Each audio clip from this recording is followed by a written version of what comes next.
Today's question is, how can I make the most out of working from home?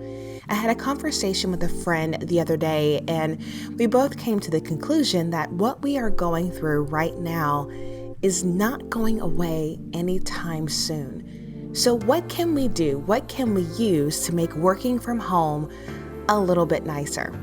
Now, I've been using an application for years that has helped me to remain in touch with not only my clients, but my friends as well from a distance. And that application is Zoom. Now, I know a lot of you are familiar with this application. So many people have flocked to the platform during this time to figure out a way to continue to work and be productive at home. But in this video, I'm going to walk you through some of the features that I think you should be using that maybe you have overlooked or didn't even know they existed. I've been on Zoom for years. I didn't just start because of everything that's going on. And so I want to make sure that you are getting the most out of Zoom so that you can make the most out of working from home. So the number one tip that I can give you if you are starting to use Zoom in your business is to make sure that you download their applications. Yes, you can log into Zoom using the web browser, but I'm telling you, the application makes it so much easier. So you want to go to zoom.us/download to be able to download Zoom Client for meetings. But Zoom also has a mobile application in the App Store and the Play Store. Now, I would highly recommend downloading both, and here's the reason why. I have had so many instances where, for whatever reason, the internet goes out at my house. Whether it's because everyone in our neighborhood is on the internet at the same time, there's a storm, or they're working on the internet. If you have Zoom downloaded on your phone, then you can use your cell phone data to join a call. No, you won't be able to share your computer screen, but you'll still be able to participate in a Zoom call. So I always make sure that my cell phone is right by my computer when I log on to a Zoom call. So if for whatever reason the internet goes down, I can still participate in the call using my cell phone. Once you download the Zoom application for your desktop, you're going to see this generic screen pop up at the top. And so what you want to do is to click in the top right-hand corner to access a lot of your settings. So here's one of the things that you can change immediately. Go to settings, and then I want you to click on profile and change your profile picture. So many times I log on to Zoom calls and people do not have a photo associated with their account. The reason why you want to upload a professional headshot to Zoom is when you choose to join a call and not show your camera, then at least people are seeing your face and it's a professional look for you. So it's a very easy way for you to step things up with very little effort. So if you change it here, this is how people's images show up when they don't have their camera turned on a group call. Now, depending on how much computing power your computer has, you may not be able to use a virtual background without a green screen.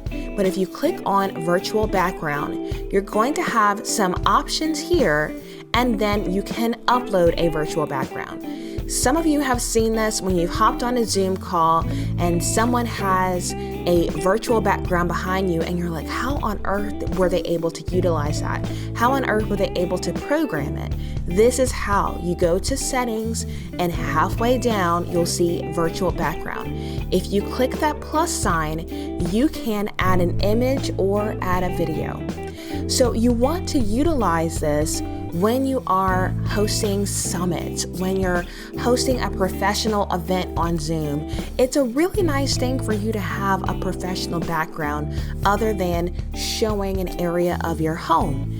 If you cannot do a virtual background without utilizing a green screen, you can simply buy a very lightweight green screen on Amazon. All you need to do, if you go to Amazon, and I've done this myself, just type in green screen backdrop with stand. And there's a bunch of different options. And so all you would need to do is to set this up behind you. Now there are some really complex ones and there are some fairly cheap ones. All you need is for your webcam to be able to recognize the background, and once you have the green screen behind you, then you'll be able to utilize the virtual backgrounds within Zoom. Now the other thing to take into account is if you go to Canva, you can type in Zoom virtual background, and you can actually utilize virtual backgrounds within Canva. So if you want to do a video, if you want to create your own backdrop that has your logo and your branding, you can create it within Canva and then just go into your settings and upload your own virtual background. So I see a lot of people utilizing this, but more often than not, most people don't know how it's happening. So if you have a computer that has the computing power to handle virtual backgrounds, you can just select it. If you select it and there's patchiness, it's not choosing all the background, or it's taking some parts out of you on camera, then you need to buy a green screen, and a cheap one on Amazon is a very easy way to do it. So we talked about changing your profile picture and changing that virtual background. Then what I want you to do is really pay attention to what your video settings are. Now, right now, I don't have a webcam plugged into this computer, but if you look down here, you can touch up your appearance, people. You can do it within Zoom to make yourself look a little bit better. Why not? So I definitely have touch up my appearance selected. The other thing that you can do is you can change how many people you see in gallery view. If you don't select this, it's going to create multiple pages of webcam feeds on your Zoom account. I select it so I can have more people on screen, so there are fewer pages to sift through if I'm a part of an event with multiple people. So go to your video settings, select touch up my appearance, perhaps turn on the HD factor so that it looks higher quality on your video feed. Whatever you can do to enhance the experience, it's going to come across as a more professional Zoom call.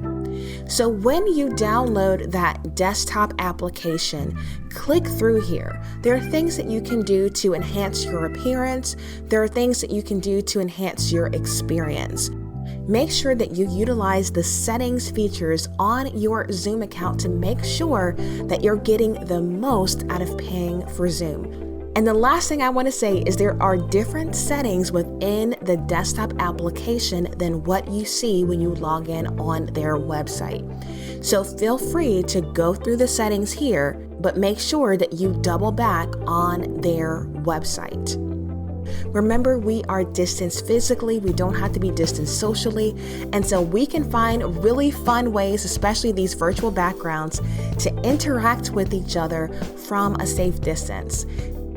Thanks so much for stopping by 30 Days of Apps. Be sure to give this video a thumbs up, subscribe, and turn on the notifications so you know when I've uploaded the next video in this series. My name is LaShonda, and this is Bootstrap Biz Advice, where I teach you how to grow your biz without breaking the bank. If you need help with your website, click on the link in my description to check out my Squarespace Expert Designer profile.